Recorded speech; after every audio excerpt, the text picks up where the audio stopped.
It is Tuesday, so therefore it is time for Heard Online, a series of investigative videos where we look at claims made about sleep on the World Wide Web to see if they are true or not. Sound a little black and white and dualistic, which I always mean not to be. So we'll just see if they, if they seem to be, helpful or not. Let's put it that way instead. But anyways, hope you'll find this really, really helpful. Quick backstory. Yesterday, I posted this Insomnia Insight video that I think really resonated with the community about how what links insomnia with OCD and with panic attacks is what we call sleep efforts or compulsions or safety behaviors. And then I made a tweet about that. And someone named Spencer Dawson, who is a professor at in the University of Indiana, tweeted back and said, hey, you should check out this work by Allison Harvey, who's a professor at Berkeley. And I saw something she had written in a textbook that, was tweeted at me. And I was like, wow, this is really, really nice. So I wanted to share it with you. Two things before we get started. First is a thank you to Kristen, who is our latest supporter on Patreon. And she's a sleep hero. That's what we call, our supporters on Patreon. Thanks so much for being a supporter here. I appreciate it very, very much. And secondly, I just want to say right away that if you're looking for, more practical help understanding your own insomnia, etc., this video may not be super helpful. This is more if you like journal club, if you like looking at some scientific work and kind of pondering it and etc. And I think there's a very nice kind of meta twist at the end that I loved. I'll look forward to sharing that one with you. But anyway, with all that being said, let us jump in here and look at the work of Allison Harvey. So, and by the way, I should say Allison Harvey and who else was it?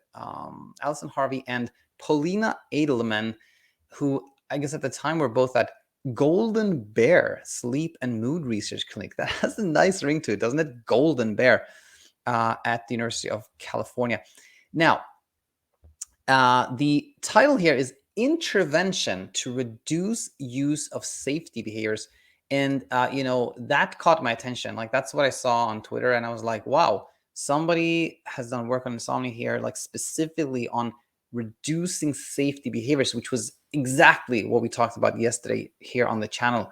So that really sparked my interest. And I was glad I was able to find this entire chapter, which, by the way, this is a chapter in a textbook. And I think this is written for somebody who is a therapist with some suggestions on how this therapist can work with their patient who has insomnia in reducing said patient's safety behaviors. That's kind of why this was written.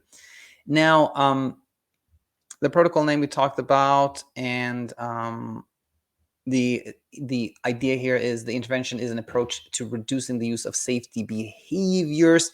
Safety behaviors include overt and subtle attempts to cope with inadequate sleep and to increase control over sleep. Does that sound familiar?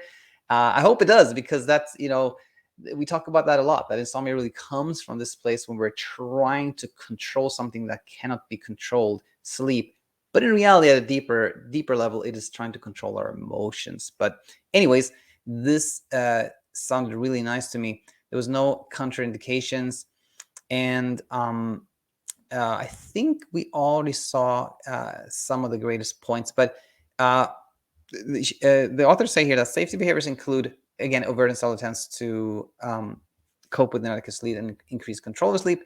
A key point to note is that safety behaviors arise from beliefs about sleep, such as I can't cope without 8 hours, or if I don't get to sleep, I have to make up for napping or conserving energy. So the idea is that the person struggling with insomnia has these certain beliefs that are creating a need for safety behaviors. And then they say, unfortunately, safety behaviors serve to prevent disconfirmation of these beliefs. How about that one? They prevent disconfirmation of beliefs. And, if I just wanted to take a quick pause and share that I actually, this resonates a lot with me, that when we are doing something to keep safe, what that prevents us from seeing is that there was nothing to be safe from. So it prevents disconfirmation. And if this still kind of sounds odd to you, I read about this tribe in the Amazon jungle. I don't know if this is true or not, but the story goes that in this tribe, the members, they send somebody to watch the sun rise every day, and the belief is if they don't do that, the sun will not rise, which is obviously very scary to said tribe. So they have somebody, standing guard like a sentinel every night to watch the sun rise. And the question then becomes, if this tribe, for some reason, would want to kind of test their hypothesis, what can they do? Because every time they send someone out to watch the sunrise and the sun does come up, it seems to confirm that that is needed, or that's what makes the sun come up. So really the way to provide disconfirmation here would be to not stand guard, which is obviously quite scary, right? But that is the way to, if you want to have disconfirmation, you step away from the safety behavior, so you have nobody stand guard and see if the sun comes up or not. And when the sun comes up, then you have that disconfirmation that they talk about in this chapter.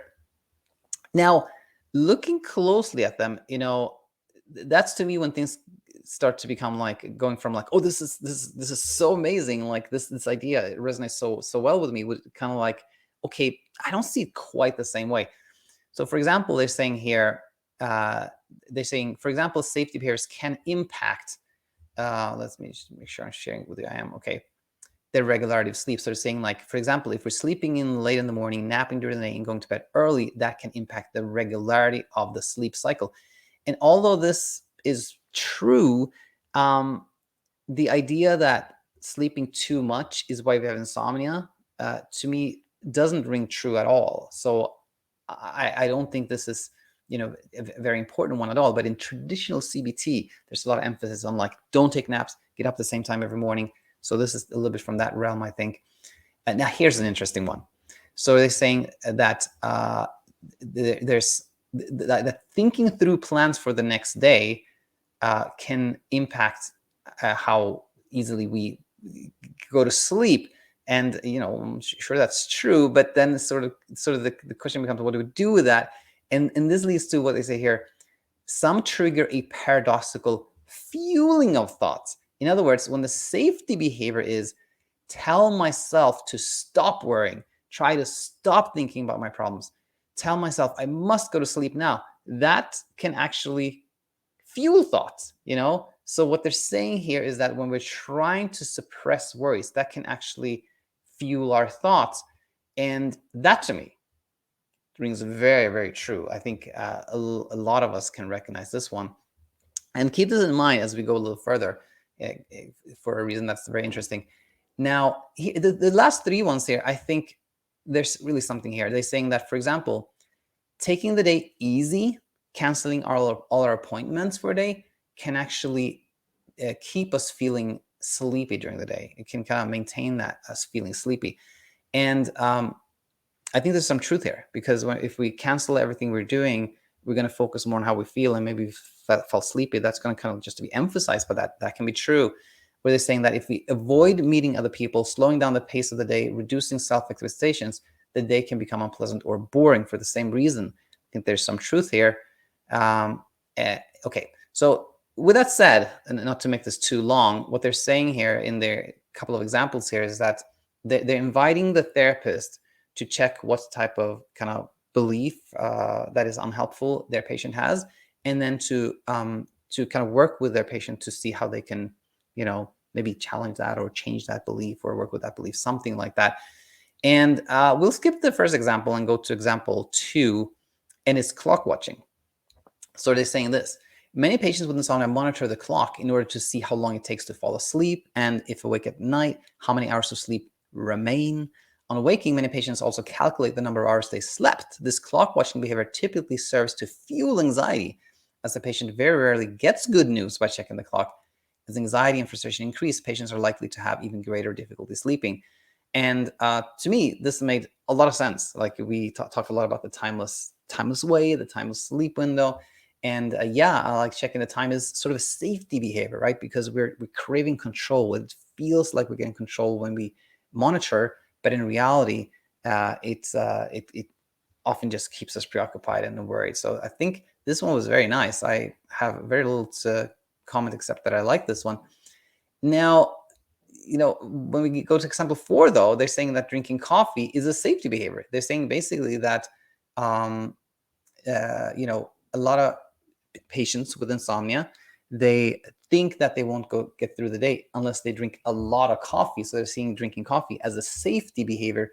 When I see much more commonly the opposite, I see the safety behavior being to not drink coffee, to skip drinking coffee. And just interesting that they had a different idea there. Um, and oh yeah, I forgot what I really wanted to point out, which will be the last one, and then we'll just have a discussion around this. And this was actually example 1. So they're saying that many patients with insomnia focus a great deal of their attention during the day on monitoring their mood, energy, and performance as a way of gauging their tiredness, whether they got enough good sleep the night before, and whether they are coping. This internal focus typically amplifies feelings of tiredness and contributes to concern about and preoccupation with sleep. And I think there's much truth there. But then they're saying, like, okay, the experiment you can do with your patient is the following. You can say, you can consider asking the patient to monitor sleep-related symptoms for 2 hours during the day, and then spend the next 2 hours not monitoring the sleep-related symptoms. And so they're basically saying, like, ask your patient to spend 2 hours monitoring their symptoms and 2 hours not monitoring their symptoms, and see, which led to feeling which way. And to me, this is kind of interesting because it sort of contradicts what they said about the paradox of thoughts, that the more we try to stop thinking about something, the more we think about it. So when you ask somebody, so it's like, okay, and then you monitor your symptoms for 2 hours, and you don't monitor your symptoms for 2 hours, it implies that we can just decide to not think about something, which is impossible. So I thought that was really, really tricky. But big picture here, I found it really refreshing to see that the idea that safety behaviors are really what fuels inner struggles, and insomnia in particular. I thought it was nice to see that these ideas exist in the space of academia, where we almost everything we hear from academia is like CBT and these behavioral interventions that we know are very, very tricky. Now, mind you, this is from 2011. It's like more than 10 years old. I haven't heard much about like safety behaviors from like the traditional space, but it's still really nice to see it. Now, here's kind of the meta twist that I alluded to in the intro. The question in my mind when I read this is like, why aren't these ideas replacing kind of traditional rules-oriented CBT-I? Because there's no question, at least in my mind, that the ideas presented by Allison Harvey here, and who else was it? I have to say, Allison Harvey and Paulina Edelman, uh, I think are gonna be really much more helpful, right? Like they go deeper than this, like, oh, get up at 5, stay up till midnight, check your sleep efficiency, calculate that, and tweak a sleep window. Those, like that behavioral approach, the rule-based traditional CBTI approach, I don't think is that helpful, versus this, which is like, it starts getting to where it's really at, is much more helpful. So why aren't these the ideas that I think really would help more people? Why aren't they replacing more traditional rules-oriented CBTI?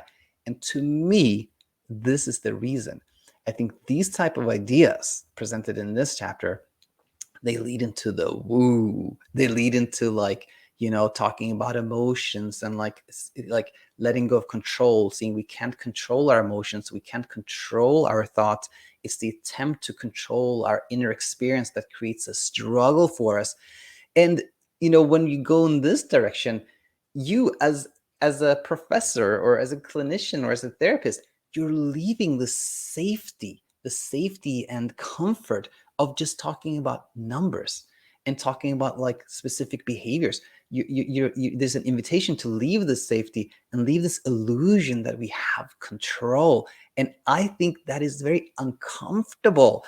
I think it's like not a lot of professors and scholars feel that this is like doable to them. So a safety behavior becomes to kind of like, not really face that, and keep talking about sleep efficiency and sleep drive, and et cetera, et cetera. So I think, to me, this is kind of a meta thing that, for all of us, like, this, uh, this um, very natural tendency to not want to really see what's going on inside our minds and our hearts and like our feelings. It creates some struggle for us, and on every level. So I thought that was a kind of interesting like meta twist there. Speaking of which, I still have to do that episode where I talk about like myself and the teachings here, how they apply to me, etc., etc. But I'll conclude there. Thanks for tuning into Heard Online. If you made it here, that's amazing. I appreciate you staying with me and tuning in, and do let me know what you thought. Comments on this would be very, very appreciated. So I'll conclude there. Thanks so much for being here. Tomorrow we have a live Q&A. Hope you see you there, and there's much more to come. So see you soon, and have a wonderful rest of your Tuesday. Bye for now.